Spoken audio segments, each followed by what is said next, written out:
നമസ്കാരം, ഞാൻ ബൈജുവൻ നായർ. നമ്മുടെ ചാനലിലേക്ക് സ്വാഗതം. വളരെ വ്യത്യസ്തമായ ഒരു മനുഷ്യനെയും ഒരു വ്യത്യസ്തമായ അനുഭവത്തെയുമാണ് ഇന്ന് ഞാൻ നിങ്ങൾക്ക് പരിചയപ്പെടുത്താൻ പോകുന്നത്. നിങ്ങൾക്കെല്ലാം അറിയാവുന്ന പോലെ ഞാനും ലാൽ ജോസും അടങ്ങുന്ന സംഘം കൊച്ചിയിൽ നിന്നും ലണ്ടനിലേക്ക് ഡ്രൈവ് ചെയ്ത് പോയിട്ടുണ്ട്. സത്യത്തിൽ എളുപ്പത്തിൽ പോകാവുന്ന വഴി എന്ന് പറയുന്നത് ഇന്ത്യയിൽ നിന്ന് പാകിസ്ഥാൻ, അഫ്ഗാനിസ്ഥാൻ കടന്ന് യൂറോപ്പിലേക്ക് എത്തുന്നതായിരുന്നു ഏറ്റവും എളുപ്പമുള്ള മാർഗം. പക്ഷേ ഒരിക്കലും ആ വഴി നമുക്ക് സഞ്ചരിക്കാൻ കഴിയാത്തൊരു സാഹചര്യമാണ് ഇപ്പോൾ ഉള്ളത്. പാകിസ്ഥാനായാലും അഫ്ഗാനിസ്ഥാനായാലും എല്ലാം തന്നെ ഏറ്റവും അധികം തീവ്രവാദ ഭീഷണിയുള്ള സ്ഥലങ്ങളാണ്. ഇന്ത്യയിൽ നിന്നുള്ളവർക്ക് ഒരിക്കലും പോകാൻ പറ്റാത്ത സ്ഥലങ്ങളുമാണ്. എന്റെയൊക്കെ ഒരു വലിയ ആഗ്രഹമാണ് പാകിസ്ഥാനിലൂടെ, അഫ്ഗാനിസ്ഥാനിലൂടെ വാഹനം ഓടിച്ച് ടർക്കിയിലെത്തി അവിടെ നിന്ന് യൂറോപ്പിലേക്ക് പ്രവേശിക്കുക എന്നുള്ളത്. പക്ഷേ ഇനിയുള്ള ജീവിതകാലത്ത് ഒരിക്കലും അത് സാധ്യമാകാനുള്ള യാതൊരു സാധ്യതയുമില്ല. പക്ഷേ അത് സാധ്യമാക്കിയ ഒരാൾ ഇന്ന് എന്റെ കൂടെയുണ്ട്. നമുക്ക് വിശ്വസിക്കാനാവാത്ത ഒരു കഥയിലെ നായകനാണ് അദ്ദേഹം. അദ്ദേഹമാണ് നമ്മുടെ മുന്നിൽ ഇവിടെ നിൽക്കുന്നത്. അദ്ദേഹത്തിന്റെ പേര് തോമസ് ജോസഫ് എന്നാണ്. നമ്മൾ ജോസച്ചാൻ എന്ന് വിളിക്കുന്നു. ഇടയാറന്മുള, പത്തനംതിട്ടയിലെ ഇടയാറന്മുളയിലാണ് അദ്ദേഹം ഇപ്പോൾ ജീവിക്കുന്നത്. വീട്ടുപേര് ആനിക്കാട്ട് കളരിക്കോട്ട്. ആനിക്കാട്ട് കളരിക്കോട്ട് എന്നാണ് വീട്ടുപേര്. എന്താണ് അച്ചായന്റെ ജീവിതത്തിൽ സംഭവിച്ചതെന്ന് വെച്ചാൽ, എന്താ പറയുന്നത്, ഒരു സിനിമ പോലെ നമുക്ക് വിശ്വസിക്കാനാവാത്ത അവിശ്വസനീയമായ ഒരു കാര്യമാണ് നടന്നത്. അതായത് 1990 അച്ചായൻ ഉണ്ടായിരുന്ന കുവൈറ്റിലാണ്. അക്കാലത്താണ് ഇറാഖിലെ കുവൈറ്റ് അധിനിവേശം നടത്തിയത്. വളരെ കുറച്ചു കാലം, 6 മാസമേ ആ ഒരു അധിനിവേശം ഉണ്ടായിരുന്നുള്ളൂ. എങ്കിൽ പോലും ആ കാലത്ത് അവിടെ ഉണ്ടായിരുന്ന ഇന്ത്യക്കാരും മറ്റ് രാജ്യക്കാരും എല്ലാവരും ജീവിക്കാൻ പറ്റാത്തൊരു സാഹചര്യത്തിലായിരുന്നു. ഏത് നിമിഷവും വലിയൊരു യുദ്ധം ഉണ്ടാകുമെന്നുള്ളൊരു സാഹചര്യമായിരുന്നു. ആ സമയത്ത് നമ്മളത് കേട്ടിട്ടുള്ള പോലെ തന്നെ ഇന്ത്യ ഗവൺമെന്റ് ഇടപെടുകയും ധാരാളം ഇന്ത്യക്കാരെ അവിടുന്ന് എയർ ഇന്ത്യ ജോർദാനിലെത്തി, തൊട്ടടുത്ത രാജ്യമായ ജോർദാനിലെ അമ്മാനിലെത്തി എയർലിഫ്റ്റ് ചെയ്ത് കൊണ്ടുവരികയൊക്കെ ചെയ്തു. പക്ഷേ സാഹസികനായ ഈ മനുഷ്യൻ അതിനുവേണ്ടി കാത്തു നിന്നില്ല. അദ്ദേഹം കുവൈറ്റിൽ നിന്നും വാഹനം ഓടിച്ച് ഇടയാറന്മുളയിലെ നമ്മൾ ഈ കാണുന്ന വീട്ടിലേക്ക് എത്തുകയായിരുന്നു. 113 ദിവസം നീണ്ട ആ യാത്രയുടെ ഏറ്റവും വലിയ ഹൈലൈറ്റ് എന്ന് പറയുന്നത്, ഇനി ഒരു കാലത്തും എനിക്കോ നിങ്ങൾക്ക് ഓടിച്ചു പോകാൻ പറ്റാത്ത, സാധ്യതയില്ലാത്ത വഴികളിലൂടെയായിരുന്നു ആ യാത്ര എന്നുള്ളതാണ്. അതായത് യാത്ര തുടങ്ങിയത് കുവൈറ്റിൽ നിന്ന്, അവിടെ നിന്ന് ഇറാഖിലെത്തി, ഇറാഖിൽ നിന്ന് ഇറാനിലെത്തി, ഇറാനിൽ നിന്ന് ടർക്കി, ടർക്കിയിൽ നിന്നും നേരെ അഫ്ഗാനിസ്ഥാൻ, അവിടെ നിന്ന് പാകിസ്ഥാൻ, അവിടെ നിന്ന് വാഗ അതിർത്തിയിലൂടെ വാഹനം ഓടിച്ച് ഇടയാറന്മുളയിലെ വീട്ടിലേക്ക് എത്തുകയാണ് ചെയ്തത്. അവിശ്വസനീയമായ രോമാഞ്ചജനകമായ ഒരു കഥയാണ്. അതാണ് നമ്മളിന്ന് കേൾക്കാൻ പോകുന്നത്. എന്ന് തന്നെയല്ല, അന്ന് അദ്ദേഹം ഓടിച്ചു കൊണ്ടുവന്ന മിത്സുബിഷി ഗാലന്റ് എന്ന് പറയുന്ന ഒരു 2000cc പെട്രോൾ എഞ്ചിനുള്ള വാഹനം ഇവിടെ ഇപ്പോൾ എന്താ പറയുക, ഒരു അന്ത്യവിശ്രമം കൊള്ളുകയാണെന്ന് പറയാം. കാരണം ഓടുന്ന അവസ്ഥയിലല്ല അത്. അങ്ങനെ പല കാഴ്ചകളും പല കഥകളുമാണ് നമുക്ക് ഇതുമായിട്ട് ബന്ധപ്പെടുന്നത് കേൾക്കാനുള്ളത്. അപ്പോൾ നമ്മുടെ യൂട്യൂബ് ചാനലിലേക്ക് സ്വാഗതം. സത്യം പറഞ്ഞാൽ ഞാൻ ഇതുവരെ പറഞ്ഞ പോലെ അവിശ്വസനീയമായ കഥയിലെ ഒരു നായകൻ എന്നാണ് നമുക്ക് അച്ചായനെ വിശേഷിപ്പിക്കാൻ തോന്നുന്നത്. അപ്പൊ ഏത് കാലത്താണ് കുവൈറ്റിൽ എത്തിയത്? 1970 ഒടുവിൽ ലാസ്റ്റില് അവിടുന്ന് ടെക്നിക്കൽ ട്രെയിനിലാണ് ജോലി തുടങ്ങി. ഞാൻ ഓട്ടോമൊബൈൽ പണി പഠിച്ച ആളാണ്. ബോംബെ ജോലി ചെയ്തിട്ടുണ്ട്. അപ്പൊ അവിടെ എത്തി ഞാൻ ഈ ഓഫീസ് എക്യുപ്മെന്റ് ലൈനിലാണ് വർക്ക് ചെയ്തുകൊണ്ടിരുന്നത്. അപ്പൊ എല്ലാ പബ്ലിക്കുമായിട്ടും കണക്ഷൻസ് വരും. എംബസിയായി എല്ലാ ഗവൺമെന്റ് സ്ഥാപനങ്ങളും എല്ലാവരുമായിട്ടും, അങ്ങനെ ജനങ്ങളുമായിട്ട് വളരെ അടുത്ത്, എല്ലാ രാജ്യക്കാരുമായിട്ട്, ഞാൻ 100 ചില്ലുവാൻ രാജ്യത്തെ ആളുകളുമായിട്ട് ഫ്രണ്ട്ഷിപ്പ് കൂടിയിട്ടുണ്ട്. അവരുമായിട്ട് അടുത്ത് ഇങ്ങനെ നിൽക്കുന്ന സമയത്താണ് ഞാൻ ഒരു കമ്പനിയിൽ ഒരു കോള് കിട്ടി. അവിടെ ചെല്ലുമ്പോൾ ഒരു ജെന്റിൽമാൻ, ഒരു പയ്യൻ, അൻവർ എന്ന് പറയുന്ന സിറിയൻ, അദ്ദേഹം എന്നോട് ചോദിച്ചു, യു ഫ്രം ഇന്ത്യ? ഞാൻ പറഞ്ഞു അതെ എന്ന് പറഞ്ഞു. വിവരങ്ങളൊക്കെ ചോദിച്ചു. നിങ്ങളുടെ ഇന്ത്യയിലോട്ട് കയറാനുള്ള വഴി എന്തുവാന്ന് ചോദിച്ചു. ഞാൻ ചോദിച്ചു എങ്ങനെ പോകണം, നിനക്ക് എയറിക്കൂടെ പോകണോ ബൈ റോഡ് പോകണോ? എനിക്ക് ബൈ റോഡിലാണ് പോകേണ്ടതെന്ന് പറഞ്ഞു. അപ്പൊ ഞാൻ ചോദിച്ചു എന്തോ കാര്യം എന്ന് ചോദിച്ചു. ഞാൻ ഒരു കാറ് റാലി നടത്തുന്ന ആളാ. ഞാൻ ഈയിടെ യൂഗോസ്ലാവിയ രാജ്യങ്ങളെല്ലാം കാർ ഓടിച്ചു പോയി. അപ്പൊ എനിക്ക് ഒന്ന് നിങ്ങളുടെ രാജ്യത്ത് കയറണം, അതെല്ലാം ഒന്ന് കാണണമെന്ന് വളരെ ആഗ്രഹമെന്ന് പറഞ്ഞു. ഞാൻ വെൽക്കം പറഞ്ഞു. അപ്പൊ അന്ന് അദ്ദേഹത്തിന്റെ അറബി കയറി വന്നുകൊണ്ട് എന്നോട് പറഞ്ഞു, യു കം നെക്സ്റ്റ് ഡേ, അടുത്ത ദിവസം വരാൻ പറഞ്ഞു. ഞാൻ 2 ദിവസം കഴിഞ്ഞ് വിളിച്ചിട്ട് ചെന്നു. അപ്പം ടെലിഫോൺ നമ്പരൊക്കെ കൈമാറി. അപ്പൊ ഞങ്ങൾ ഇതിനെപ്പറ്റി ചർച്ച ചെയ്തു. ഇദ്ദേഹം വലിയ സ്പോർട്സ് വണ്ടി ജമ്പ് ചെയ്യിക്കുന്നൊക്കെ ആളാണ്. അപ്പൊ ഞാനും അവനും കൂടെ പോയി അവിടെ ജഹ്റാമ സ്ഥലത്ത് പോയിട്ട് ഒരു കുന്നിന്റെ മേളം മണ്ണ് കൂട്ടി വണ്ടി ജമ്പ് ചെയ്യിച്ച് കാണിച്ചു. സ്പോർട്സ് കാറാ. അപ്പൊ എനിക്കും വളരെ ആവേശം തോന്നി. എനിക്കും ഇതിനോട് താല്പര്യമുള്ള ആളാണ്. അപ്പൊ അങ്ങനെ ഉണ്ട്, നമുക്ക് യൂറോപ്പിൽ ഒന്ന് കാർ ഓടിക്കാമെന്ന് അദ്ദേഹം എന്നോട് ആവശ്യപ്പെട്ടു. അത് ഏത് കാലത്തായിരുന്നു? 1989 പരിചയപ്പെടുന്നത്. 1 വർഷത്തോളം ഞങ്ങളുടെ ഫ്രണ്ട്ഷിപ്പ് നീണ്ടു നിന്നു. അപ്പൊ ഈ 1 വർഷം നിങ്ങൾ എങ്ങനെ ഇന്ത്യയിലേക്ക് വണ്ടി ഓടിച്ച് പോകാമെന്ന് വെറുതെ ആലോചിച്ചു കാര്യമുണ്ട്. അപ്പം യൂറോപ്പിലോട്ട് കാർ ഓടിക്കണമെന്ന് പറഞ്ഞപ്പം ഞാൻ പറഞ്ഞു, നിനക്ക് ഞാൻ ഫ്രീ കാർ നമുക്ക് എടുക്കാവുന്നു. എങ്ങനെ എടുക്കുമെന്ന് ചോദിച്ചു. ഞാൻ പറഞ്ഞു ബാപ്റ്റിയൻ കമ്പനിയുടെ ബറാക്കാത്ത് ബാപ്റ്റിയൻ ഞാൻ ഇവിടെ ഫ്രണ്ട്ഷിപ്പ് ഉണ്ട്, എന്റെ ഓണറാ. അപ്പം ഞാൻ വിളിച്ചു ചോദിച്ചാൽ അദ്ദേഹം ജപ്പാനിൽ പോയിരിക്കുക. അപ്പൊ എന്നോട് എന്റെ GM പറഞ്ഞു ഒരു ലെറ്റർ അടിച്ചുകൊണ്ടിരാൻ പറഞ്ഞു അറബിയിൽ. അപ്പൊ ഇവൻ അറബിയിൽ അടിച്ചു തന്നു, ടൈപ്പ് റൈറ്ററെ വെച്ച് അടിച്ചു തന്നു. ഇത് കൊടുക്കാൻ ബറാക്കാത്ത് ബാപ്റ്റിയൻ പേരിട്ട് നമുക്ക് ജപ്പാനിൽ നിന്ന് വണ്ടി ഇഷ്യൂ ചെയ്യിക്കും. അപ്പൊ ജപ്പാൻകാർ പറയുന്ന പോലെ വണ്ടി ഓടിക്കണം, അവരുടെ ലേബലൊക്കെ ഫിറ്റ് ചെയ്യണം, പരസ്യമില്ലേ. അപ്പൊ എക്സ്പെൻസ് ഒക്കെ നമ്മൾ കയറ്റി എടുത്തു കഴിയുമ്പോൾ നമുക്ക് കുവൈറ്റിന്റെ എംബസിയിൽ നിന്ന് ഫൈനാൻസ് കിട്ടും. കുവൈറ്റ് ടൂറിസ്റ്റ് എന്ന് പറയും. അത് കിട്ടാൻ വലിയ പാടാ, നോട്ട് ഈസി. അപ്പൊ എനിക്ക് അവരുമായിട്ടും കണക്ഷൻ ഉണ്ട്. അവിടുത്തെ മിഷനൊക്കെ നന്നാക്കുന്നുണ്ട്. അതിന്റെ വലിയ കുവൈറ്റുമായിട്ട് വലിയ ക്ലോസാ. അപ്പൊ ഞാൻ പറഞ്ഞു കേറ്റിയൊക്കെ നമുക്ക് എടുത്തിട്ട് പോകാം, നമുക്ക് എംബസികൾ നമ്മൾ ഹെൽപ്പ് ചെയ്യും എന്നൊക്കെ പറയാം. അങ്ങനെ പറഞ്ഞുകൊണ്ടിരുന്നപ്പോഴാണ് ഇൻവേഷൻ വരുന്നത്. ഇന്ന് നാഴ് വരെ അൻവറിനെ ഞാൻ പിന്നെ കണ്ടിട്ടില്ല. ഓക്കെ, നമുക്കപ്പോ ഇനി അധിനിവേശത്തിലേക്ക് വരാം. അപ്പം എങ്ങനെയായിരുന്നു ആ ദിവസം ഒന്ന് ഓർമ്മിച്ചെടുക്കാവോ? എങ്ങനെയായിരുന്നു ഇവരുടെ അധിനിവേശ സമയം? എന്തായിരുന്നു നിങ്ങളൊക്കെ എന്ത് ചെയ്യായിരുന്നു ആ സമയത്ത്? എനിക്ക് അതിന് മുമ്പ് തന്നെ ഒരു ചെറിയ വാർത്ത കിട്ടി, ഇവര് കയറുമെന്ന്. ആണോ? അപ്പൊ ഞാൻ താമസിച്ചുകൊണ്ടിരുന്ന വീട്ടിലെ ആന്റി എന്നെ രാത്രി വിളിച്ചിട്ട് പറഞ്ഞു, എടാ നീ എവിടാണെന്ന് ചോദിച്ചു. ഞാൻ പറഞ്ഞു ഞാൻ ഓപ്പോസിറ്റിൽ എന്റെ കസിന്റെ വീട്ടിൽ നിന്ന് ഒരു മലയാളം ഫിലിം കണ്ടുകൊണ്ടിരിക്കുകയാണ്, നീ സൂക്ഷിക്കണം, ബേച്ചാനെ വിളിച്ചു പറ, ഒരുപാട് വാഹനങ്ങളിൽ ഡിം ലൈറ്റ് ഇട്ടിട്ട് കയറി വരുന്നുണ്ട്. അപ്പൊ അവര് ഇറാഖിന്റെ ബോർഡറിന്റെ അടുത്ത് ഒരു ഹോസ്പിറ്റലിലാണ് വർക്ക് ചെയ്യുന്നത്, നീ ബേച്ചാനുണ്ടെന്ന് പറയാൻ പറഞ്ഞു. ഞാനുണ്ട്. അത് വിളിക്കുമ്പോൾ രാത്രി 2 മണിയായി, 12:30 ഞാൻ രാവിലെ വെളുപ്പിനെ ട്രാഫിക് ഡിപ്പാർട്ട്മെന്റിൽ വണ്ടി ബിസിനസ് ഉണ്ട് എനിക്ക്, കാറിന്റെ. അന്ന് എന്റെ ഓൾസോമൊബൈൽ 98 കാറാ. അതൊന്ന് പേരിലാക്കാൻ പോകാതിരുന്നപ്പോഴാണ് ഈ വിളി വന്നത്. അപ്പൊ ഞാൻ വിചാരിച്ചു രാവിലെ എന്നാ ഇനി പോകണ്ട, ആന്റി വിളിച്ചു പറഞ്ഞല്ലേന്ന് പറഞ്ഞു. നേരം ഒരു 2:30 ആയപ്പോഴത്തേക്ക് ഇവര് കുവൈറ്റിൽ എൻ്റർ ചെയ്ത് കഴിഞ്ഞു. അത് 1990 ഓഗസ്റ്റിലാണ്. ഓഗസ്റ്റ് 1-ാം തീയതി അവര് കയറി. രാവിലെ ഞാൻ ഇറങ്ങിയപ്പോഴത്തേക്ക് തോക്കുമൊക്കെ ആയിട്ട് എല്ലാം ആർമിക്കാരെല്ലാം കറങ്ങാൻ തുടങ്ങി. അപ്പൊ 2 പട്ടാളക്കാർ വന്ന് എന്നെ പിടിച്ചു. രാജീവ് ഗാന്ധി, ഇറാഖീസാ, രാജീവ് ഗാന്ധി എന്ന് പറയും. അപ്പൊ ഞാൻ ഓടി എന്റെ ബ്രദറിന്റെ വീട്ടിൽ ചെന്നു. ബ്രദറിന്റെ വീട്ടിൽ ചെന്നോടനെ അവർക്ക് കഥ ഓർക്കാൻ പേടി. ഈ വന്ന ആർമി മുഴുക്ക ക്രിസ്ത്യൻസാ, ഇറാഖ് ക്രിസ്ത്യൻസാ. പേടിക്കണ്ട, കുഴപ്പമില്ല, നമ്മള് ഒരു രാജ്യമാണ്, ഒന്നും പേടിക്കണ്ടെന്ന് പറഞ്ഞു. ആരും അങ്ങോട്ടും ഇങ്ങോട്ടും യാത്ര ചെയ്യായിരുന്നു ചാമെന്ന് പറഞ്ഞു. ഇച്ചിരി കഴിഞ്ഞപ്പോൾ അവരെ ഹിൽട്ടൺ ഹോട്ടലെ ഷൂട്ട് ചെയ്ത് കളഞ്ഞു. വാർഷിപ്പ് അവരുടെ വാർഷിപ്പോടെ വന്നു. അത്തന്നെ അടിച്ചു. അപ്പോഴും ആളുകളെല്ലാം വരുന്നു. അപ്പൊ ഞാന് അങ്ങനെ അവിടെ എല്ലാം കറങ്ങി തിരിഞ്ഞൊക്കെ നടത്തുമ്പോൾ കയ്യിലൊന്നും വെക്കത്തില്ല. ഈ പാസ്പോർട്ടിന്റെ കോപ്പി മാത്രമേ, എനിക്ക് കുറച്ച് നിയമങ്ങളൊക്കെ അറിയാം ഇതിന്റെ. പാസ്പോർട്ട് കോപ്പി, ഡോക്യുമെന്റ്സ് എല്ലാം മാറ്റി വെച്ചു. അറിയത്തില്ല, പല സ്വഭാവക്കാരാണ്. പാസ്പോർട്ട് കോപ്പിയൊക്കെ കൈ വെച്ചിട്ട് ഇങ്ങനെ പലയിടത്തും നടന്നുകൊണ്ട് ഇവരെ കുവൈറ്റിന്റെ അൽസൂർ സ്ട്രീറ്റ് വന്നിട്ട് ബാൻഡ് മേളം ചെയ്യുന്ന ഒരാൾ എന്നോട് പറഞ്ഞു. പിടിച്ചപ്പോഴേക്കാ. അപ്പം ഞാൻ ഓടി അവിടെ ചെന്നു. നടന്ന് പെട്ടെന്ന് ഓടിച്ചെന്നോണ്ടേ ഇവര് ബാൻഡ് മേളം ചെയ്തുകൊണ്ടിരിക്കും. അപ്പം ഞാനൊരു മിലിറ്ററി ഓഫീസറോട് ചോദിച്ചു, ഇവിടെ നിന്ന് നിങ്ങൾ ബാൻഡ് മേളം ചെയ്യാൻ എന്തോ കാര്യം എന്ന് ചോദിച്ചെന്ന് പറഞ്ഞു. ഇതാ ഞങ്ങളുടെ ബോർഡർ എന്ന് പറഞ്ഞു. അതാണ് ശരിയാണ്. അതിനാ സൂർ എന്ന് പറഞ്ഞു. സൂർ എന്ന് ബീത്തി അന്ന് ഇറാഖ് കുവൈറ്റിന് കൊടുത്ത ഒരു സ്ഥലമാണ്. അപ്പൊ അതാ ഞങ്ങളുടെ ബോർഡ്, അതുകൊണ്ടാന്ന് പറഞ്ഞു. എന്നോട് രാജീവ് ഗാന്ധി ആണോ എന്ന് ചോദിച്ചു. ഞാൻ പറഞ്ഞു രാജീവ് ഗാന്ധിയാന്ന് പറഞ്ഞു. എല്ലാ ഇന്ത്യക്കാരും രാജീവ് ഗാന്ധി എന്നാ വിളിക്കുന്നത്. എല്ലാ ഇന്ത്യക്കാരെയും വിളിക്കുന്നത് രാജീവ് ഗാന്ധി എന്നാ. നമസ്കാരം. അപ്പൊ അതിനിടയ്ക്ക് അച്ഛന്റെ മകൻ ജെറി ഇവിടെ വന്നിട്ടുണ്ട്. അദ്ദേഹം എറണാകുളത്താണല്ലേ? അപ്പൊ ഞങ്ങൾ ഈ കഥകളൊക്കെ ഒന്ന് ചോദിക്കാൻ വേണ്ടി എറണാകുളത്തുനിന്ന് വന്നതാണ്. ഞങ്ങൾ കണ്ടിന്യൂ ചെയ്യട്ടെ. ശരി, കാണാം. Thank you. ബാൻഡ് നടക്കുന്നു. അവൻ ചോദിച്ചാൽ വിവരങ്ങളൊക്കെ ഇവർ പറഞ്ഞു ഇങ്ങനെ. അപ്പൊ എനിക്ക് നേരത്തെ സംഭവങ്ങളൊക്കെ അറിയാം. ഞാൻ ഇതിനെപ്പറ്റി ഹിസ്റ്ററിയൊക്കെ കുറച്ച് പഠിച്ചതാ. അപ്പൊ എല്ലാ ആളുകളെ കാണുമ്പോഴും ഞാൻ കയറി ചോദിച്ച് മനസ്സിലാക്കും. അപ്പം ഇങ്ങനെ സംഭവം എന്ന് പറഞ്ഞു. അപ്പൊ ഇങ്ങനെ മുന്നോട്ട് പോയപ്പം എന്റെ മനസ്സിൽ ഇരിക്കുന്ന എല്ലാം കാറയിൽ പോണമെന്നാ. അപ്പൊ ഞാൻ പല ആളുകളുമായിട്ട് ഇങ്ങനെ സംസാരിച്ചു. അല്ല, അപ്പൊ പോകാൻ തീരുമാനിച്ചു. അപ്പം തന്നെ കാറിൽ പോകാൻ ഞാൻ തീരുമാനിച്ചു. അപ്പൊ അതെന്തുകൊണ്ടാണ്? കാരണം ഇവര് സ്ഥിരമായി അവിടെ അധിനിവേശത്തിലായിരിക്കും എന്നൊക്കെ തോന്നിയോ?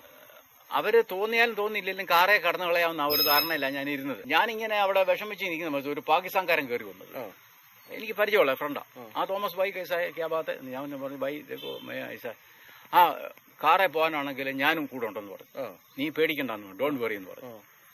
ശരി. അപ്പൊ ഞാൻ പറഞ്ഞു എങ്ങനെയാന്ന് പറഞ്ഞു. നീ എനിക്കൊരു ഉപകാരം ചെയ്യുമെന്ന് ചോദിച്ചു. എന്റെ ബെൻസ് വണ്ടിയുടെ ഓയിലിന്റെ അവിടെ ഒരു സ്വിച്ച് ഉണ്ട്, അത് വർക്ക് ചെയ്യുന്നില്ല, ഒന്ന് ശരിയാക്കട്ടെ. ഞാൻ ഉടനെ പോയി അത് ഒരാളെ കൊണ്ടുപോയി അഴിച്ച്, എന്റെ ഒരു ഫ്രണ്ട് വർഗീസ് എന്ന് പറയും, മെക്കാനിക് കൂടെ, പുള്ളിയെ കൊണ്ട് അത് ശരിയാക്കിച്ചു കിട്ടും. സ്റ്റാർട്ട് ചെയ്ത് നോക്കേണ്ട സംഭവം കറക്റ്റായി. അപ്പൊ നീ പേടിക്കണ്ട, ഞങ്ങൾ നിന്റെ കൂടെ ഉണ്ടെന്ന് പറഞ്ഞു. നീ ആളുകളെ കളക്ട് ചെയ്തോളാൻ പറഞ്ഞു. ആരൊക്കെ? അപ്പം പലരോടും പറഞ്ഞു തന്നെ അത് അങ്ങനെ ഇങ്ങനെയാന്ന് പല അഭിപ്രായങ്ങൾ ആളുകൾ പറഞ്ഞു. അപ്പൊ എന്റെ കയ്യിലുള്ളത്, എനിക്ക് അന്നേരം വണ്ടി ബിസിനസ് ഉള്ളതുകൊണ്ട് എന്റെ കയ്യിലുള്ളത് ഓൾസോമൊബൈൽ 98 കാർ, അമേരിക്കൻ കാറാ, സിംഗിൾ ഡോറാ. അതാ ഓടിച്ചുകൊണ്ടിരുന്നു. വേറൊരു കാറും കയ്യിലുള്ളത് പേരിലും അല്ല, പിന്നെ ഓട്ടോമാറ്റിക്കാ. അപ്പൊ ഞാൻ ഇങ്ങനെ മാനുവൽ ഗിയർ വണ്ടികൾ തപ്പിയപ്പം എന്നോട് ഒരാൾ പറഞ്ഞു, ഷർക്കിൽ ഈ വണ്ടി കിടപ്പുണ്ട്, എന്റെ ഫ്രണ്ട് വീൽ ഊരി കിടക്കുക ഒരു വണ്ടിയുടെ എന്ന് പറഞ്ഞു. ഞാൻ അവിടുന്ന് എന്റെ കാറയിൽ അവിടെ ചെന്ന് നോക്കുകയാണ്. വണ്ടി ഉച്ചുകുത്തി ഒരു സൈഡിൽ കിടപ്പുണ്ട്. ആരോ വീൽ ഊരിക്കൊണ്ട് പോയി. ആ വണ്ടിയാണ് ഇപ്പൊ ഇടയാറന്മുളയിലെ കിടക്കുന്ന ഈ വീരപുത്രൻ എന്ന് വിളിക്കാവുന്ന വണ്ടി. അപ്പൊ ഞാൻ അവിടെ അടുത്തൊരു മെഡിക്കൽ സ്റ്റോർ തുറന്നു. അവിടെ കയറി ചോദിച്ചപ്പോൾ ഇതിന്റെ മേളിൽ ഒരു ആന്റിയുടെയാന്ന് പറഞ്ഞു.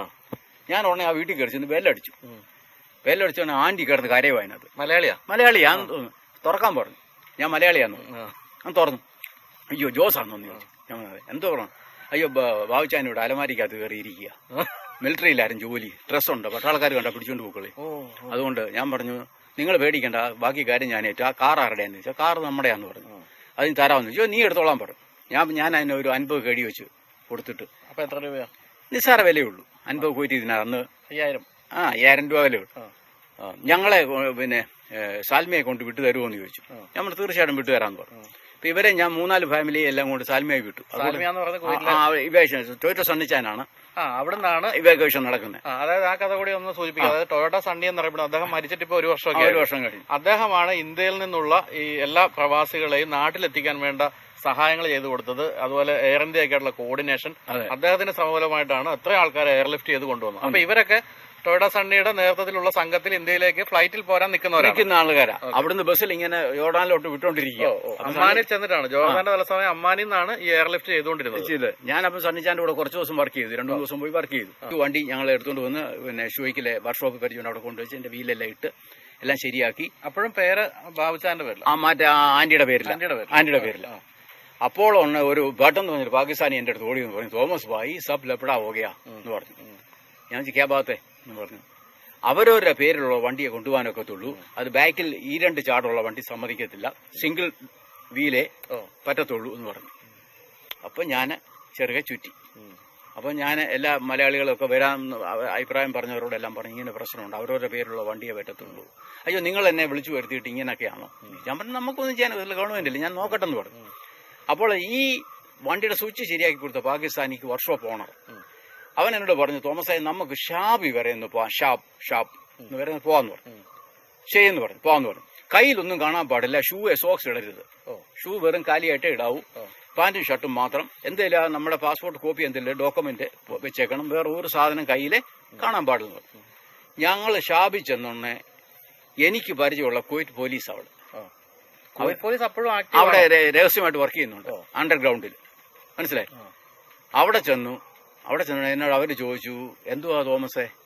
ഞാൻ പറഞ്ഞു ഇങ്ങനെ പ്രശ്നമുണ്ട്. അവരാണ് ഞങ്ങൾക്ക് സദാം ഹുസൈൻ കുവൈറ്റ് പിടിക്കുന്ന 6 മാസം മുമ്പുള്ള വണ്ടിയെ കൊണ്ടുപോകാനൊക്കത്തുള്ള നിയമം വന്നുകൊണ്ട് അവർ സീൽ ചെയ്ത് തന്നു. എങ്ങനെയാണ് സദാം ഹുസൈൻ കുവൈറ്റ് പിടിക്കുന്നതിന് 6 മാസത്തിന് മുമ്പേ ഉള്ള വണ്ടിയെ കൊണ്ടുപോകാനൊക്കത്തുള്ളൂ. അത് ശരി, അങ്ങനെ നിയമം കൊണ്ടുവന്നു. വണ്ടി കടത്തി പാകിസ്ഥാൻകാരുമായിട്ട് നേരത്തെ അവർക്ക് എന്തോ പ്രശ്നമുണ്ടായി. ഉണ്ടായപ്പോ പ്രസിഡന്റ് ഓർഡർ കൊടുത്ത ഇൻഷുറൻസിന്റെ പേപ്പറും വേണം, 6 മാസത്തിന് മുമ്പേ ഉള്ള വണ്ടിയെ കൊണ്ടുപോകാനൊക്കത്തുള്ളൂ. പുതുതായിട്ട് വാങ്ങിച്ച വണ്ടികൾ പറ്റത്തില്ല. വേറൊരാളുടെ പേര് കിടക്കുന്ന വണ്ടി ഒന്നും കൊണ്ടുപോകാനൊക്കത്തില്ല. എല്ലാം ലെവലായിരിക്കണം. അങ്ങനെ പറ്റും. അപ്പൊ ഇത് അറിയാനായിട്ട് ഞാനും ഈ ബട്ടൺ എന്ന് പറഞ്ഞ പാകിസ്ഥാനിയും കൂടെ 1500 കിലോമീറ്റർ കാർ ഓടിച്ച് ഇറാഖിലെ ദൂക്ക് എന്ന സ്ഥലത്ത് വന്നു. ഞങ്ങൾ ഇച്ചിരി ഇറാഖി പൈസ കളക്ട് ചെയ്തുകൊണ്ട് അവിടെ വന്നു. ചോദിച്ചാൽ അവിടെ ഒരു പാകിസ്ഥാൻ, അത് ഇറാഖിലാണോ? അത് ഇറാഖിലാ. അപ്പൊ അങ്ങോട്ടൊക്കെ ഫ്രീ ആയിട്ട് കയറി പോകാം. അന്നേരം ബോർഡർ ഓപ്പണാ. ഞങ്ങൾ എപ്പോഴും ഇസ്രായേലൊക്കെ പോകുമായിരുന്നു ഇടയ്ക്ക്. അവിടെ ചെന്നോണ്ട് അവൻ പറഞ്ഞു ഇന്ന നിയമങ്ങൾ, അവൻ ഇതെല്ലാം എഴുതിയെടുത്തു. അങ്ങനെ വന്ന് ഞങ്ങളെ ഈ വണ്ടിയുടെ പേരിലാക്കുന്നത്. അത് കുവൈറ്റ് പോലീസാണ് ഞങ്ങളെ ഹെൽപ്പ് ചെയ്തത്. അപ്പൊ എന്റെ കൂടെ വന്നവരുടെ എല്ലാം ബുക്ക് ഞാൻ ശരിയാക്കിച്ചു. അപ്പൊ ഒരു ചെറിയ എമൗണ്ട് അവർക്ക് കൊടുത്തു. അങ്ങനെ ചെക്ക് ചെയ്യിച്ച് പിന്നെ അബ്ബാസിയെ വന്ന് ക്യാമ്പ് ചെയ്തിട്ട് 15 പേര് വെച്ച് അവർ തന്നെ ഐഡിയ പറഞ്ഞു ഒന്ന് മിലിറ്ററിക്കാര് 15 പേര് വെച്ച് പോകാവൂ. ബസ്റായിൽ വരുമ്പോൾ ഭയങ്കര ചെക്കിംഗ് ഉണ്ടെന്ന് പറഞ്ഞു, സൂക്ഷിച്ചോണെന്ന് പറഞ്ഞു. ചില ഉരുളൻകിഴങ്ങിയെ ബുക്ക് അടിച്ചു. ഉരുളൻകിഴങ്ങിയല്ലേ കുവൈറ്റിന്റെ എംബ്ലം വെച്ചൊരു ബുക്ക് അടിച്ചു. അവരെ എല്ലാം പിടിച്ചു. അതുകൊണ്ട് അവർ കൈ കൊണ്ട് തെറ്റിച്ചു നോക്കും. സംശയം തോന്നിയപ്പോൾ അവരെ എല്ലാം പിടിച്ചിട്ട് ആ വണ്ടി അങ്ങ് പിടിച്ചെടുത്തു. ഇവരെ പിടിച്ചൊരു മിലിറ്ററിയുടെ വണ്ടിക്കകത്ത് കയറ്റി കുവൈറ്റ് കൊണ്ട് തിരിച്ചു വിട്ടേക്കാൻ പറഞ്ഞു. അപ്പോൾ അവരുടെ ആ വണ്ടിയെല്ലാം പോയി. ഞങ്ങളുടെ കറക്റ്റ് ഞാൻ ചാടി കാറിൽ നിന്ന് ഇറങ്ങി വന്നിട്ട് എല്ലാവരുടെയും ബുക്ക് കളക്ട് ചെയ്തിട്ട് ഈ ട്രാഫിക് ഡിപ്പാർട്ട്മെന്റിലോട്ട് കൊടുത്തു. അപ്പൊ എത്ര വണ്ടികൾ ഉണ്ടായിരുന്നു ആ സമയത്ത്? ആ ടോട്ടൽ ഞങ്ങളെല്ലാം കൂടെ ഒരു 600 വണ്ടിയാണ്, 550-600 വണ്ടിയാണ്. അതിൽ മലയാളികൾ എത്ര പേരുണ്ട്? മലയാളികൾ ഒരു 10-15 പേര്. അത്രേ ഉള്ളൂ. പാകിസ്ഥാൻകാര്, അഫ്ഗാനിസ്ഥാൻകാര്, പിന്നെ ടർക്കികള്, ഇറാൻകാര് കുറച്ച് പേര്, ബംഗ്ലാദേശികള്, സിലോൺകാരെല്ലാം ഉണ്ട്. എല്ലാം കൂടെ ടോട്ടല് 550-600 വണ്ടിയോളം ഉണ്ട്. അതിലെല്ലാവരും 3 പേര് വെച്ച് 4 പേര് വെച്ച് ഫാമിലി ഉള്ളവരുണ്ട്, 2 പേരുള്ളവരുണ്ട്, സിംഗിളായിട്ട് വണ്ടി ഓടിച്ചവരുണ്ട്. സിംഗിളായിട്ട് ബുദ്ധിമുട്ടാണ്. നേരത്തെ ഞാൻ പറഞ്ഞു ഒരാളൂടെ എക്സ്ട്രാ വേണം, തന്നെ ഓടിക്കാനൊക്കത്തില്ല വണ്ടി എന്ന് പറഞ്ഞു. അപ്പൊ ഒരു കാര്യം ചോദിച്ചോട്ടെ, ഇതിപ്പോ നമുക്ക് അവിടുന്ന് പോരാനുള്ള പെർമിഷൻ കിട്ടി, പക്ഷേ നിങ്ങൾ ഈ കടന്നു പോകുന്ന ഓരോ രാജ്യങ്ങളിലെ നിയമങ്ങൾ എന്താണെന്നോ അവിടെ എത്തിയാൽ ഇപ്പം അഫ്ഗാനിസ്ഥാനിൽ എത്തുമ്പോൾ പറയുന്നു പാകിസ്ഥാനിലേക്ക് വിടുന്നില്ല, അങ്ങനെയാണ് എന്ത് ചെയ്യും? അങ്ങനെ വരുന്നില്ല. ഞങ്ങള് ഈ കാർ ഓടിച്ചിട്ട് ബസ്റായി ചെക്കിങ്ങും കഴിഞ്ഞിട്ട് കയറി ഞങ്ങള് ഒരു 15 പേര് വെച്ചിട്ട് തിരിഞ്ഞ് പെട്രോൾ പമ്പിൽ കിടക്കാവുന്ന അവിടുത്തെ ഇറാഖികൾ പറഞ്ഞു. അവിടെ വെച്ചൊരു കൊള്ളയടിയൊക്കെ നടന്നു. ആണോ? ഒന്നുകൊണ്ട് പേര് എന്നെ കയറി ഉടുപ്പിനൊക്കെ പിടിക്കുകയോ. അപ്പൊ ഞാൻ ഒരു വെറും 5 ഇറാഖി ദിനാർ പോക്കറ്റ് ഇട്ടിരുന്നു. അമേരിക്കയിലെ പോലെ തന്നെയാ. അവർക്ക് എന്തെങ്കിലും ഒന്ന് കിട്ടിയാൽ മതി, അങ്ങ് വിടും. അല്ലെങ്കിൽ അവന്മാർ അടിക്കുകയൊക്കെ ചെയ്യും. ആ സമയത്ത് ഇറാഖിന്റെ അവസ്ഥ എന്തായിരുന്നു? ഇറാഖിന്റെ അവസ്ഥ ഇറാഖിലെ ബിസിനസ്സാ. ഞാൻ ഇപ്പം സദ്ദാം ഹുസൈന്റെ കാലത്ത് ഇറാഖ് എന്ന് പറഞ്ഞ ഭയങ്കര വികസിത രാജ്യമായിരുന്നു. വികസിത രാജ്യം. കൃഷി ഭയങ്കരമാണ്, അഗ്രികൾച്ചർ ഭയങ്കരമാണ്. സിറ്റികളൊക്കെ വലിയ സിറ്റികളൊക്കെ അഗ്രികൾച്ചർ ഭയങ്കരമാണ്. എല്ലാ സാധനവും പ്രൊഡ്യൂസ് ചെയ്യും, എല്ലാ സാധനങ്ങളും മാർക്കറ്റിൽ ഇഷ്ടം പോലെ കിട്ടും, എല്ലാ കാര്യങ്ങളും ഉണ്ട്. അപ്പോഴ് ഞങ്ങള് പെട്രോൾ പമ്പിലൊക്കെ കിടന്നാണ് ഞങ്ങള് സാക്കു അതും ഇറാഖിൽ തന്നെ. അത് ടർക്കിയുടെ ബോർഡറാ, 3 ബോർഡറാ. ഒന്ന് സിറിയയ്ക്കുണ്ട്, ടർക്കിക്കുണ്ട്, ഇറാഖിനുമുണ്ട്. അവിടെ വന്ന് കിടന്നോണെ അവിടെ 2-3 പാകിസ്ഥാൻകാർ കിടപ്പുണ്ട്, പാകിസ്ഥാൻകാർ. അപ്പൊ അവര് പറഞ്ഞു, ഭായി ഒത്തിരി പേര് വണ്ടി കളഞ്ഞിട്ട് പോയി, ബോർഡർ തുറക്കത്തില്ല, ബോർഡർ ക്ലോസ് ആണെന്ന് പറഞ്ഞു. അപ്പൊ ഞാൻ ഓടി വന്ന് പാകിസ്ഥാൻകാരുടെ അടുത്ത് പറഞ്ഞു, വർത്താനം പറഞ്ഞു. അവർ പറഞ്ഞു, ഭായി പ്രശ്നമാ, ഇതാണ് ബോർഡർ, വിടത്തില്ല, ബോർഡർ ക്ലോസ് ആണ്, നേരെ ടർക്കിയിലേക്ക് കയറാൻ പറ്റുന്നില്ല, ടർക്കിയിൽ കയറ്റാൻ സമ്മതിക്കത്തില്ല, അവരെ സീലൊക്കെ ചെയ്യണ്ടേ, എല്ലാം ചെക്കൊക്കെ കഴിഞ്ഞു. വണ്ടി ലൈനായിട്ട് ഇട്ടു. അപ്പൊ ഞാൻ അവരോട് പറഞ്ഞു, ഭായി നമുക്ക് ദേക്കേക്കാം, കോശിഷ് കരേക എന്ന് പറയും. അപ്പൊ അവിടുത്തെ ആളുകളൊക്കെ ഭയങ്കര സപ്പോർട്ടിങ്, വന്ന് വണ്ടി കാണാനും അവർക്കൊക്കെ ചെറിയ സാധനങ്ങളൊക്കെ കൊടുത്ത് ഞാൻ അല്ലറയില്ലറയൊക്കെ വാങ്ങിച്ചെല്ലാം. അപ്പൊ എന്തായിരുന്നു വണ്ടിയിൽ എടുത്തിട്ടുണ്ട് പോരാൻ പറ്റിയ? എന്തായിരുന്നു ഞങ്ങൾ വണ്ടിയിൽ എടുത്തിട്ടുണ്ട് പോകുന്നത്? പിന്നെ ഗ്യാസ് കുറ്റി, ഫുഡ് ഐറ്റംസ് കുറച്ചൊക്കെ, ഇങ്ങനെയുള്ള പെട്രോൾ സ്റ്റോക്ക്. പൈസ കുറച്ച്. അപ്പൊ അത് ബാങ്കിൽ ഉണ്ടായിരുന്ന പൈസ ഒന്നും തൊടാൻ പറ്റിയില്ല, ബാങ്ക് എടുത്തു. ബാങ്കിലുള്ളവർക്കെല്ലാം പണം എടുക്കായിരുന്നു. പിന്നെ ഇറാഖി ദീനാറിന് അന്നേരം വില, കുവൈറ്റി ദീനാർ ബ്ലാക്കിൽ അങ്ങ് മാറിപ്പോവാ. അപ്പൊ നമ്മൾ ആ പൈസ കൂടെ കൈ കൊണ്ടുവന്നു? കുറച്ച് അത്രയും കാലത്തെ സമ്പാദ്യം ഇല്ലില്ല, അത് ബാങ്ക് വഴി നേരത്തെ ട്രാൻസ്ഫർ ആർക്കൊന്നും നഷ്ടം വന്നിട്ടില്ല. കുറച്ച് ഇറാഖി ദിനാറൊക്കെ ആയിട്ടാ വന്നത്. അങ്ങനെ കിടക്കുവാണ്. ആരാ കൂടെ ഉണ്ടായിരുന്നപ്പോ ഈ വണ്ടിയിൽ? ഈ വണ്ടിയിലെ കാഞ്ഞിരപ്പള്ളിക്കാരൻ ബാബു. അതാ ഇപ്പം കാഞ്ഞിരപ്പള്ളിയുണ്ട്. ഇവിടെ വന്നിട്ട് പോയി. ഇവിടെ വന്നിട്ട് ഞാൻ നേരം ഇവിടെ ഇല്ലായിരുന്നു. ഞാൻ നേരം മലയാള മനോരമയ്ക്ക് വേണ്ടി പാടാൻ പോയിരിക്കാൻ. അങ്ങനെ ഉണ്ട് കേട്ടോ, അതിനെപ്പറ്റി നമുക്ക് പറയാം. അദ്ദേഹം ഒരു പാട്ടുകാരൻ കൂടിയാണ്. അപ്പൊ അവിടെ കിടക്കുവാണ്. കിടന്നപ്പം ഞങ്ങൾ ഡെയിലി മീറ്റിംഗ് കൂടും.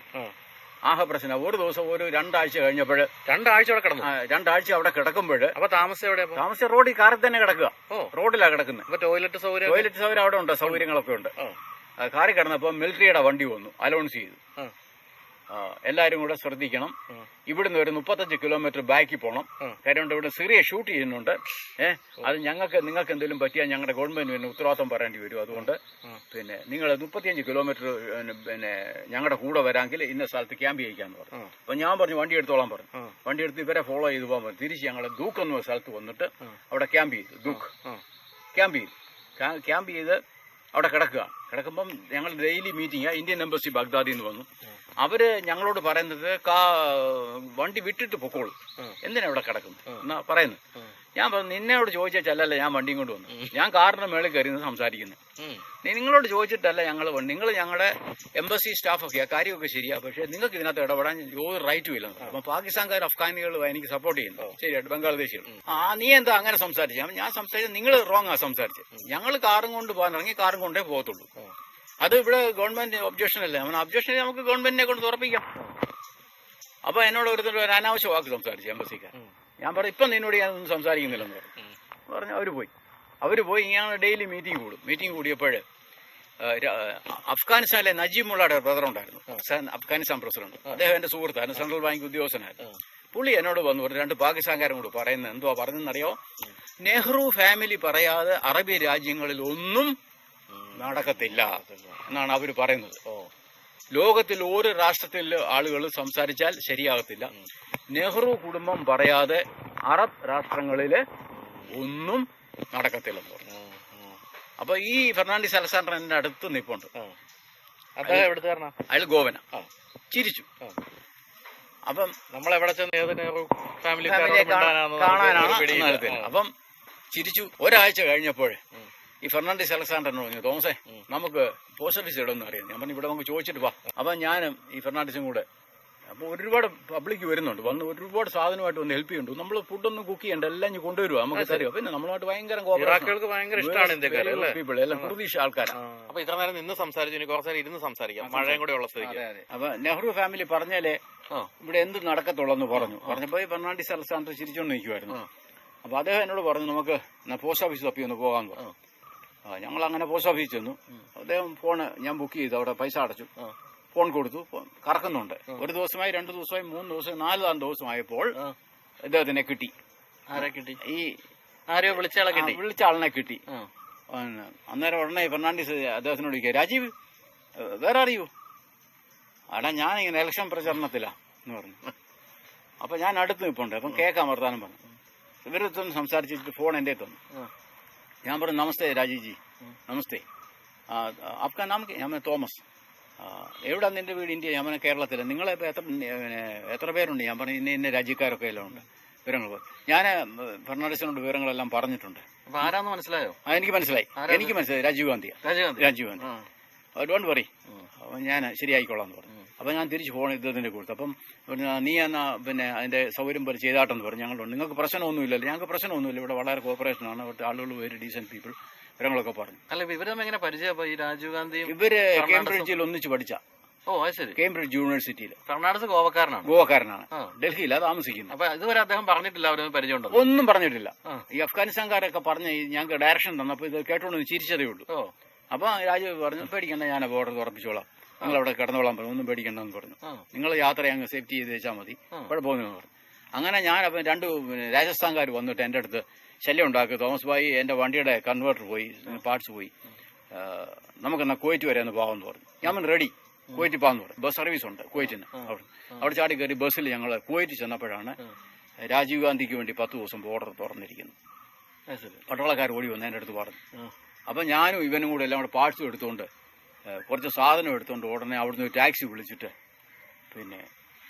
ഞങ്ങൾ സുലഭക്കാട്ടി എന്നിട്ട് ബസ്സിൽ കയറിയിട്ട് ചെന്നപ്പോഴത്തേക്ക് കാറുകളെല്ലാം മൂവ് ചെയ്ത് തുടങ്ങി. എങ്ങോട്ട് കയറുന്നു? ടർക്കിയിലോട്ട് കയറാനായിട്ട് ട്രാഫിക് ഡിപ്പാർട്ട്മെന്റ് കിടക്കുക. പേപ്പേഴ്സ് എല്ലാം ശരിയാക്കാണ്, എല്ലാം സീൽ ചെയ്യണം, വണ്ടിയുടെ നമ്പർ പ്ലേറ്റ് മാറണം. കുവൈറ്റ് നമ്പർ പ്ലേറ്റ് ആയിരുന്നു, അത് മാറണം. അങ്ങനെ വണ്ടികളെല്ലാം ട്രാഫിക് കിടക്കുമ്പോഴാണ് ഞങ്ങൾ ചെല്ലുന്നത്. അപ്പൊ എന്റെ വണ്ടി ഒരു മിലിറ്ററി ഓഫീസറുടെ, സദാം ഹുസൈന്റെ ഒരു സെക്രട്ടറി ആയിട്ടിരുന്ന ഒരു മിലിറ്ററി കേണലിന്റെ വീട്ടിലിട്ടിട്ടാ പോയത്. അപ്പൊ അവരെ ഞങ്ങളെ വെയിറ്റ് ചെയ്തിരിക്കുകയാണ്. ഞങ്ങൾ ഓടിച്ചെന്നു, വർത്താനമൊക്കെ പറഞ്ഞു, വണ്ടി എടുത്തു. എന്നോട് പറഞ്ഞു പൊക്കാട്ടെന്ന് പറഞ്ഞു, അഡ്രസ്സൊക്കെ തന്നു. ഞാനിവിടെ ഒന്ന് എഴുത്തൊക്കെ അയച്ചു. ട്രാഫിക്കിൽ ചെന്ന് നമ്പർ പ്ലേറ്റ് എല്ലാം മാറി, എല്ലാം സീൽ ചെയ്തു. പ്ലേറ്റ് മാറിയെന്ന് വെച്ചാൽ എങ്ങനെ മാറി? കുവൈറ്റ് എന്നുള്ളത് ഇറാഖ് കുവൈറ്റ് ആക്കി. ഇറാഖ് കുവൈറ്റും കൂടെ ഒരുമിച്ചുള്ള പ്ലേറ്റ് ആക്കി. അന്നേരം അവിടെ എല്ലാം ലൈനായിട്ടിട്ട് മേക്ക് ചെയ്ത് തന്ന് ഞങ്ങള് സാക്കു ബോർഡറിലോട്ട് ചെന്ന് ഇങ്ങനെ കിടന്നു. അപ്പം പ്രത്യേക ഇൻസ്ട്രക്ഷനുകൾ തന്നു. ഒരു മെറ്റൽ പീസും വണ്ടിയെ കാണാൻ പാടില്ല, വളരെ സ്ട്രിക്റ്റ് ആണ്, ക്യാമറ കൂടെ വണ്ടി കയറി പോകുന്നത്, വിവരങ്ങളൊക്കെ പറഞ്ഞു. അപ്പം അവിടെ ചെന്നോടനെ ഞാൻ ഉടനെ നേരത്തെ തന്നെ അതിന്റെ ഒരാഴ്ചക്ക് മുമ്പ് എല്ലാവർക്കും ടർക്കിയുടെ വിസ എടുത്തു കൊടുത്തു.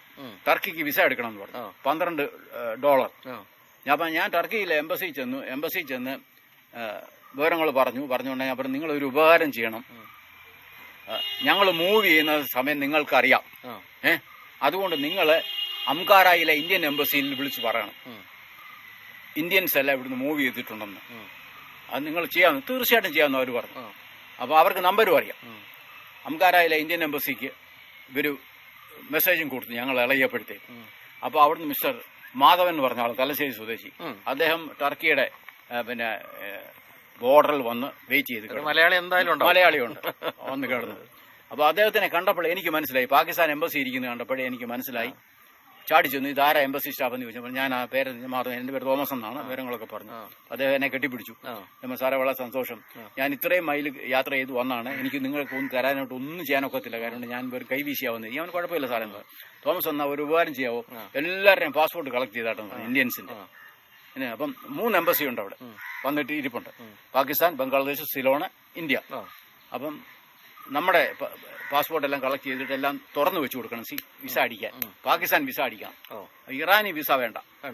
ടർക്കിക്ക് നമ്മൾ എടുത്തിട്ടുണ്ട് വിസ. അല്ല, അപ്പൊ ടർക്കിക്ക് നിങ്ങളിപ്പോ ഇന്ത്യക്കാരുടെ എല്ലാവരെയും അച്ഛൻ എടുപ്പിച്ചു, മറ്റു രാജ്യക്കാരും അവർ വന്നു, അവരെടുത്തു, അവരെ കൊണ്ട് എടുപ്പിച്ചു, അവരോട് ഡയറക്ഷൻ കൊടുത്തു ഞാൻ. എടുത്തു, നിങ്ങൾക്ക് ഇനിയും ഇന്ത്യയിൽ എത്തത്തക്ക രീതിയിൽ എല്ലാം. അപ്പം ഈ മിസ്റ്റർ മാധവൻ പറഞ്ഞു, ഇറാൻ അംബാസഡറും സെക്രട്ടറി എല്ലാം കൂടെ വരുമെന്ന് പറഞ്ഞു, അവിടെ പൈസ തരുമെന്ന് പറഞ്ഞു. അപ്പൊ അദ്ദേഹം നല്ലൊരു മനുഷ്യനാണ്, തലശ്ശേരി സ്വദേശിയാണ്. അദ്ദേഹത്തിന് പിന്നെ എനിക്ക് കാണാൻ പറ്റിയിട്ടില്ല. അപ്പൊ അദ്ദേഹം ഇത് കേൾക്കുന്നുണ്ടെങ്കിൽ നിങ്ങൾ വളരെ സന്തോഷം. അദ്ദേഹം ഒരു ജെന്റിൽമാനാണ്. ഒരുപാട് മൈലുകൾ താണ്ടി മുഴുക മലയാ, ടർക്കിയാ. ഞങ്ങൾ പെട്ടുപോയി, ഐസ് മലയിൽ ചെന്ന് വണ്ടിയെല്ലാം കൂടെ ഉച്ചൂത്തി അങ്ങ് വീണു. ഐസ് എന്താണെന്ന് നമ്മൾ ആദ്യമായിട്ട് അന്നേരം കാണുന്നു. അപ്പൊ ഞങ്ങൾക്ക് വഴി തെറ്റിപ്പോയി ഒരു സെക്ഷൻ. ഞങ്ങൾ ഒരു ഐസ് മലയിൽ ചെന്ന് കയറി. അപ്പൊ ആളുകളെല്ലാം നോക്കിക്കൊണ്ട് നിൽക്കുക, ടർക്കികൾ. നിങ്ങൾക്ക് വഴി ചോദിച്ചൊന്നും പോകാൻ ഭാഷയും പ്രശ്നമായിരിക്കും അല്ലേ? ഇല്ലില്ല, പോലീസ് എല്ലായിടത്തും നിപ്പുണ്ട്. പോലീസ് ആരോ വെച്ചിട്ട് എല്ലാ സ്ഥലങ്ങളും നിപ്പുണ്ട്. അവിടുത്തെ പോലീസ് എല്ലാം, ഇത് ജപ്പാന്റെ ഇൻവെസ്റ്റ്മെന്റ്. അപ്പൊ എല്ലായിടത്തും നിപ്പുണ്ട്. ഗവൺമെന്റ് എല്ലാം റെഡിയാ, എല്ലാം നിൽക്കുകയാണ്. അവർ ഡയറക്ഷൻ തരും. ഞങ്ങൾ ബൈ റോഡ് ബൈ മിസ്റ്റേക്ക് പറ്റിയിട്ട് ടർക്കിയിൽ ഐസ് മലയിൽ ചെന്ന് കയറി. ഒരു 10-20 കാർ കയറിയപ്പോഴത്തേക്ക് 1-2 ഉച്ചിമുത്തി ഐസിനകത്ത് പോയി. അപ്പോഴത്തേക്ക് അപ്പൊ പാകിസ്ഥാൻകാരൻ എന്നോട് വിളിച്ചു പറഞ്ഞു, തോമസ് ഭായി വണ്ടിയുടെ ഗിയർ മാറ്റരുത്, ഫസ്റ്റ് ഗിയർ തന്നെ വണ്ടി എടുത്തോണം. നേരത്തെ തന്നെ ഞാൻ എല്ലാവരുടെയും റേഡിയേറ്ററിനകത്ത് കൂളന്റ് ഒഴിപ്പിച്ചു. നമ്മുടെ ആളുകൾ ഇതൊന്നും പറഞ്ഞാൽ കേൾക്കത്തില്ല. എന്ന് കണ്ട് ഐസി ചെല്ലുമ്പോൾ വെള്ളം കട്ടിയാവും, അത് വരാതിരിക്കാൻ കൂളന്റ് ഒഴിച്ചോണം. എല്ലാവർക്കും ഞാൻ കൂളന്റ് ഒഴിപ്പിച്ചു. അവിടെ ചെന്ന് ഞങ്ങളുടെ വണ്ടി ഐസിനകത്ത്. അപ്പൊ എന്നോട് വണ്ടി ഓഫ് ചെയ്യരുതേ, വണ്ടി വിളിച്ചു പറഞ്ഞു. അപ്പൊ ഫസ്റ്റ് ഗിയർ തന്നെ ഞാൻ കയറി പോകുന്നത്. ഞാൻ ഈ ഐസിൽ വീണ ഫാമിലിക്കാരുടെ വണ്ടി ടർക്കികൾ പൊക്കിയെടുത്ത് മേളിൽ കയറ്റി. ആളെല്ലാം കൂടെ ഇറങ്ങി കയറ്റി. ഞങ്ങൾ അവിടെ നിന്ന് യാത്ര തുടങ്ങി. ഒരു കണക്കിന് മലയിൽ നിന്ന് ഇറങ്ങി പിടിച്ച് പുറത്തിയാടിയപ്പോഴാണ് ഒത്തിരി പേര് വഴി തെറ്റിയൊക്കെ പോയി. ഒന്നും അറിയത്തില്ല. ഐസ് ഇങ്ങനെ പഞ്ഞിക്കെട്ടായിട്ട് ഇനി വീഴുക.